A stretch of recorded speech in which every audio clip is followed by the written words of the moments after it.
Tongs. I am Lies. And I am Scandal. And let's date some demons together. Yes. All right, so they had this special Easter promotional package thing that, like, we're gonna do the regular story, but I wanted to see it. It's this one actually. No, we're going forward. Oh, we are. Oh, we are going forward. It's all right. So just battle. Anyway, all right. I thought it was a costume because it said it was an Easter bunny, like get bunny ears for your, your boys for the demons. Right. So it's a costume thing, and then I looked all around, and you can't dress them up in it. So I guess it's not a costume. It seemed a little cheap for a costume. Right. So I guess that's not what it is. But then I went and I looked it up, and apparently it's an item you use on surprise guests, and we have never used it. Like, I didn't look up what it does or anything. I just, where do you use it? Because I couldn't freaking find it. Tap them. Tap them, my friend. Do it. Tap them more. Tap. My friend is not rattled in too long. No, I knew what I was doing. What I was trying to do was I was going to get a counter, but if you're going to argue with me, then I won't do it. Okay. I knew what I was doing. I mean, you're at a level to just win it, make it shorter. No, I wanted... Oh, you wanted to wait longer. I wanted to take longer. I like countering. It makes me happy, okay? Okay, it's fine. Yeah. You're like, But I was like, it was basically, I was like, oh, it's going to be one of those triggers. All right, so there's supposed to be bunny ears. Yeah, up here, this thing. I want to see the bunny ears on these guys. I thought it was going to be, like I said, an actual augmentation, like a thing you could apply to them, like on the home screen or something. But like I said, I guess it was too cheap for that. But so we're going to put bunny ears on him. I don't know how it works. What happens? Hang on, is it this one? This one. Yes, okay. So, and then we will see them in bunny ears. Let's do it, let's do it. Let's do it. What? Where are the bunny ears? Huh? No, like it said put bunny ears on your character. This is not a costume. Illustration. What? I am disappointed. All right. What? But it gives you a thing? Like a present? Oh, I mean, and now we got a ton of energy. Well, that's fascinating. Yeah. Okay, so that did not at all do what I thought that was gonna do. All right, I was really super under the impression that it was gonna like give them actual bunny ears and that you would see an illustration. Like that was what the sale looks like a filter or something. Or like I said, also like a costume. What? Apparently what it does is it makes them give you because like, extra so gift. Liza was like, hey, I got this cool costume. Like they were really excited about this when we started this. And I was like, oh, that's super cool. And apparently we couldn't figure out where to put it on, and we heard that, oh, you put it on apparently when... On your surprise guest. Your surprise guest. I was like, oh, okay, cool. So you put the costume there, and then it's like... All right, well, we're just going to go ahead and forward, I guess. Well, that's disappointing. That feels like a waste of money. That feels like a bit of false advertising, actually. Thanks. Actually, and it didn't say, like, we were going to get any, like, Easter egg hunt stuff. It was literally just an experience of put bunny ears on the boy, which is the only thing that didn't happen there. I mean, most things didn't happen there, but like we put nothing on them. That was disappointing. Super weird. Finally, I've been waiting for you to show up. Oh, I'm disappointed. So there. Man's just being like, huh? He's like, why am I showing up? What? It took you long enough. When I call for you, you need to come right away. Understand? To walk, run. I want you moving at light speed, because I can make references to Disney properties. Do you know that humans can't move that quickly? Except the thing is that you could if you tried. You guys are terrible. I know light speed is there. It's fine. That was me inserting because light speed has been a thing that's been around for ages. That's fine. I'm just beforehand. Like, so he called us and he's like, "Get over here." That's what the phone ring was. That was what that was. And we went and we just went, "Bye, Mammon," and ran away for some reason. Right? Like when the way Henry races over when his best friend, the Lord of Shadow, calls on him. You saw the TSL DVDs, so you should know. However, if we're not all engaged in the same goddamn thing, I don't care. It's fine. He comes riding up on a winged unicorn that he won off of the Lord of Fools in a bet. Because that's the best way to ride. Honestly, I love how the lights look like moons. I really like this planetarium. Like little, yeah, it's very, like very this charming. is totally like a planetarium to me. It's and my me as a kid, room. like we went to a planetarium when I was a child, when I lived in Tennessee in the United States, and it was super, super fun. Like I loved the crap out of it. It was so neat, and I actually really kind of miss going to planetariums now that I've gotten older, and now also that I've been an adult and now having to get my own stuff. And I realize, honestly, in some ways, you go, wow, life is really expensive. Life is very expensive. Your own planetarium is very costly. I didn't mean that. Nope, very expensive. Very expensive. But also, while you're in quarantine, no going to planetariums. It's true. None of them are open. None of them are open. Which is totally fine. I am not at all encouraging or saying that we should open back up the United States economy right now in that way. Not because at all. I would be like, your priority is stopping the pandemic. Yes. Like, coronavirus can take up to 2 weeks to manifest. There's this really good video that talks about how it's really hard to understand how bad the coronavirus is because it moves so slowly. And it talks about, it is done by Folding Ideas. Yep. And it talks about how basically, like, when a virus is super intensely bad and everyone can see it and it's super fast, it's really easy to contain. We even had one in the past, but I can't remember what it's called right now. H1N1. H1N1, where it burned itself out so quickly it was very easy to quarantine people and have them not catch it. Because you would literally, like, manifest it in 1 to 2 days or something. Yeah, in 1 to 2 days, and it would be either death or recovery in a couple of days as well. Oh, I'm sorry, H1N1, the American swine virus. Yes, the swine flu in America. The swine flu, yep. Anyway, so that's the kind of thing of going, it's really challenging for people to go, I could have gotten this somewhere within the last 2 weeks of my life, and then when I start symptoms, I could be contagious for 3 to 6 weeks. And sometimes some people are asymptomatic, but they're only asymptomatic for a period of time. Like, you can literally have coronavirus or something, like some diseases, and they so it's called asymptomatic. You're not showing symptoms of having the disease. Yeah. But then once you kind of start getting into it, sometimes people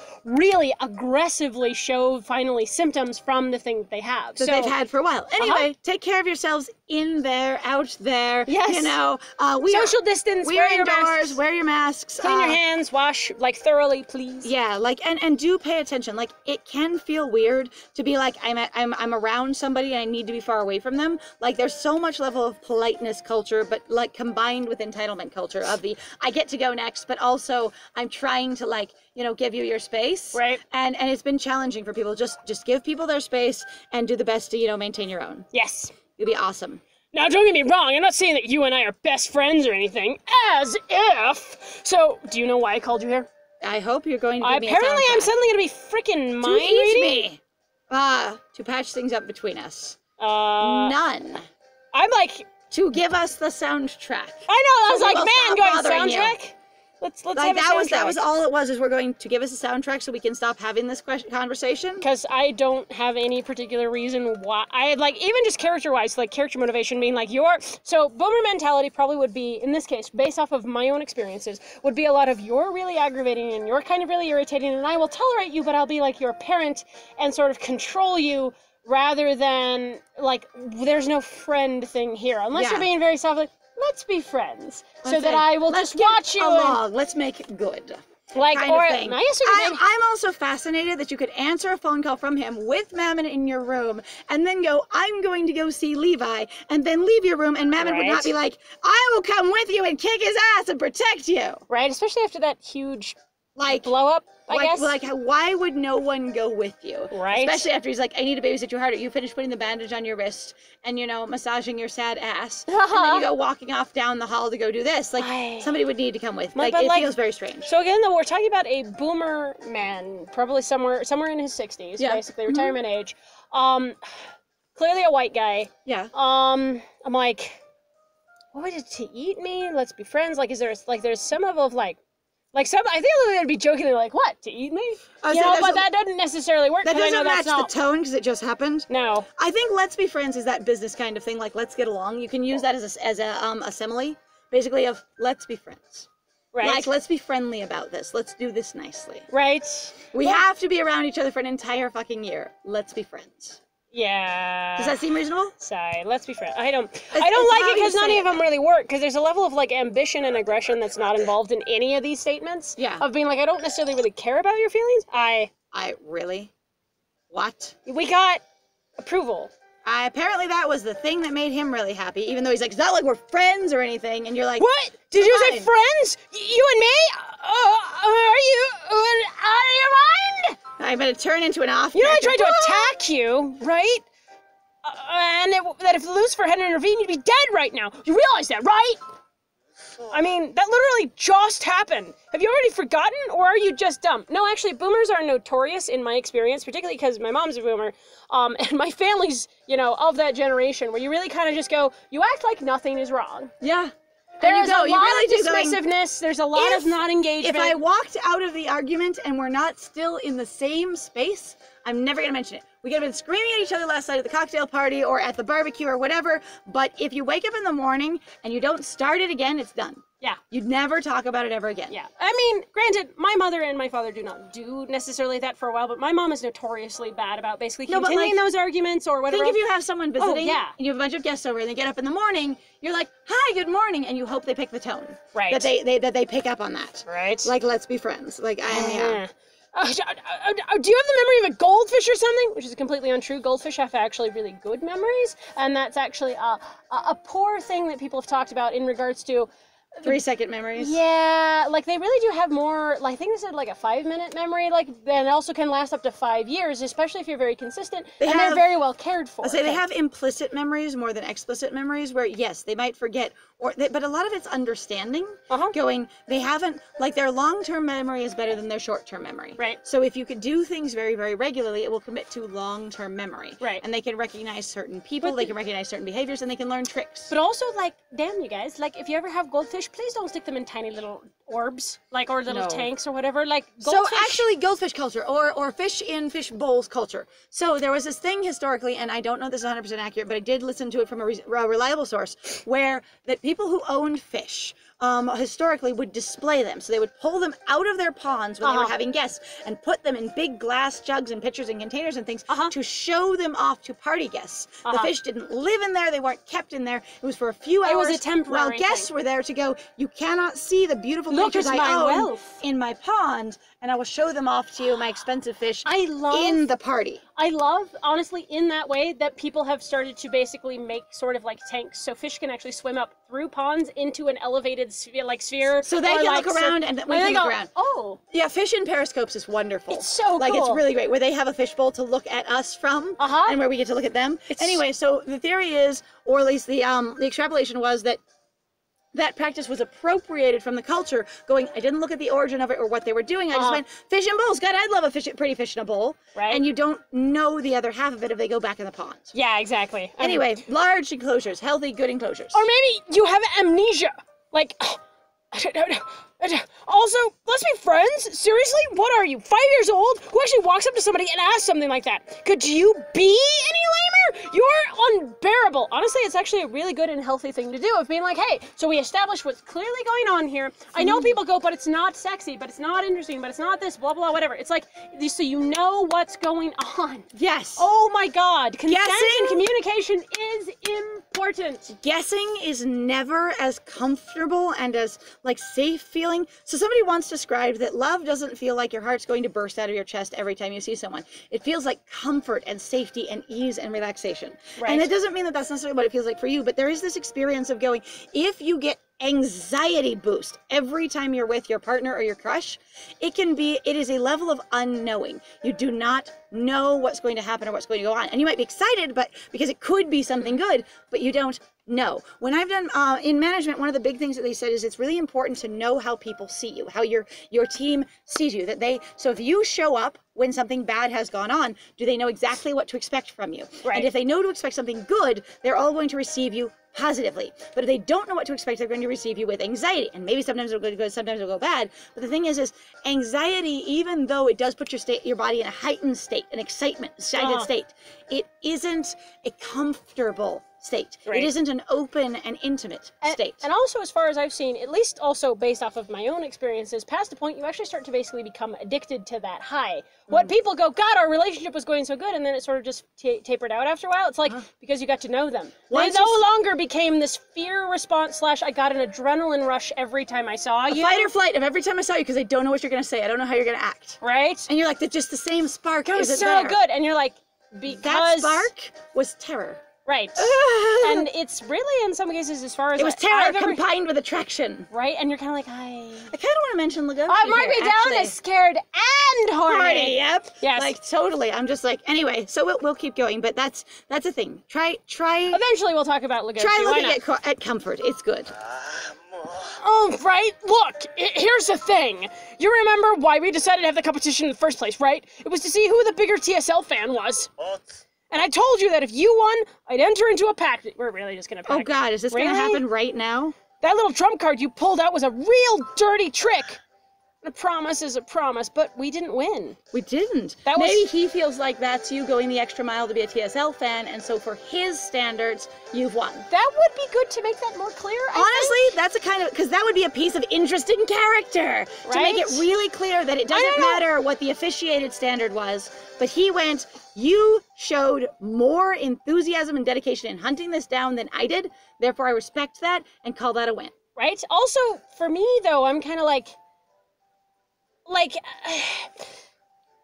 I don't know. I'm just like, I'm bothered because I'm like, why does it have to immediately jump to a pact? You really just be like, let's just be friends. Let's just get to know each other. I don't really need this thing. It feels very rushed, very sudden. Really? And if we didn't know his, and not knowing his character very well, at least I haven't connected to why he would suddenly jump to this. Again, I've extrapolated that it's perhaps because his own personal standards. But again, that would be more interesting to know about him than anything we've learned so far. Right. And if I was going to do a character extrapolation analysis of him, sort of like I did of Luke really aggressively in that one moment, then, not this Luke in the other game. No, I know. Anyway. But I guess, honestly, for me, there's also a level, too, of just being like, I understand some people could argue that basically it was sort of implicitly there all the time, right? Because the big thing that pushed him over the edge was you going that extra mile. And I'm going like, that seems to be a little, sure, you could argue that that is there as well, but I feel like, again, hearing either that, like, solid reinforcement, again, more clear communication of where the character is, what's going on, and that might just be me, because I don't like leaving things up to chance, because you could argue any number of things, and when you don't have all the information, sound like they could all be this thing. And you know what? That's literary analysis. Here we go! But a promise is a promise, after all. It really kills me to do this. It makes my stomach churn, which is to say that I have butterflies. Because that's actually how you're supposed to read this, but that's okay. But I'll keep my end of the bargain, because you're just a shit. Because you won't keep yours. I'll do it. I'll make a pact with you. He looks so happy suddenly, like, what? What? We said friends, and you said pact. What? I know.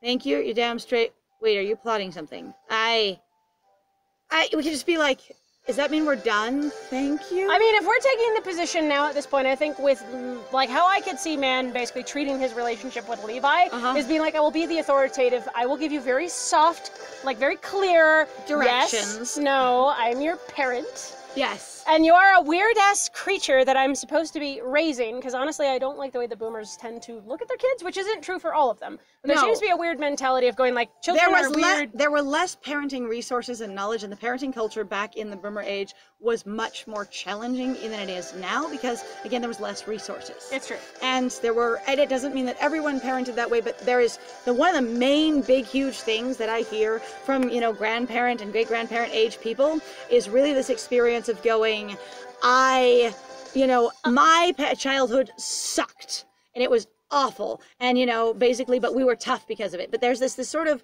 basically going, I survived my childhood, and that's what was important about it. Right. Not like my parents were ever good. Right. And if that's what you're raised with, you don't have a lot to work from. So thank you seems very just straightforward, like we're done with this conversation. We're done. Thank you. Like, you've clearly wrapped up whatever your process is. Thank you. Humph. Pep! I just splats onto the screen. And he seems all happy suddenly. Like, how does that face go with this? The triumphant music is killing me too. Like, you've arrived! Ta-da! So what's all this about, anyway? There's something they're not telling me, isn't there? A normie human like you asking to make a pact with a demon like me? You must have some sort of ulterior motive. But I wasn't asking to make a pact with you. We literally have only said we wanted the fucking soundtrack! Why does it add? I'm like, when did this go? When have we ever asked for a pact with him at all in any way? All right, everybody. Well, I'm disappointed about the bunny ears, but we've got a pact with Levi, so we've got to be about 2/7 through the game. Okay, because the thing is, did we mention before actually that you got stuck? So, we did not. So really quickly, actually. So while we're just doing a couple of things. So I was playing through them, and you can skip through tasks as we've been. It was helpfully informed that you don't have to read any of the story to play through the tasks, and you don't miss anything. You also don't have to make any choices, so you don't have to know anything.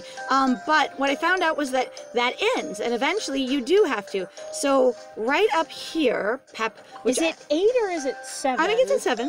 Should be right here in 7. Say, am I going crazy? Oh no, it is an 8. All right, so you get to go quite a ways, but then you hit a place where you're not allowed to proceed without making a choice. Yep. So when I hit 8-10, you actually have to respond. You can't skip the story. It wouldn't let me. So until we get to that, we got nothing else we can do, which is totally fine. It's just kind of funny in terms of like a gameplay thing. Like, if you're interested in mostly just like skipping the story and just going through here, that's the farthest you can get without making a choice. Without making a choice, yeah. Where Like you don't have to do anything at all, and the story is unimpacted. And the interesting thing is it's a really, really small choice. It is literally just picking an emoji to respond to whatever's going on, but you can't skip it. When you say skip, it locks you in. And so if this is specific to like a glitch in my game, that would be valuable to know. But in the meantime, yeah, thank you so much for joining us. Absolutely, thank you. I have been Scandal, and if you like what we do, please feel free to like, comment, and subscribe. Please feel free to also share our videos with people that you think might like them. That'd be super cool. We always love talking to new people. It's always fun to sort of get that feedback. We really like, honestly, like with the people we have, we would really like to encourage that of just being like having sort of communication and sort of talking about feelings or experiences and sort of like just being there of like engaging with the material that we're reading / enjoying. Because we really like literary analysis. We really like discussing psychology and sociology. Yes. We love discussing history and natural history. We really love those things. So if we can like create that community, that would be super awesome. And also, if you like what we do, please feel free to go check out our Patreon and our Ko-Fi. We got some links down below, so help us like pay for food and live and life and stuff. And other than that, thank you so much, and it was lovely having you. Please be safe inside during quarantine, and I have been Lives. And it was great playing with you. Bye!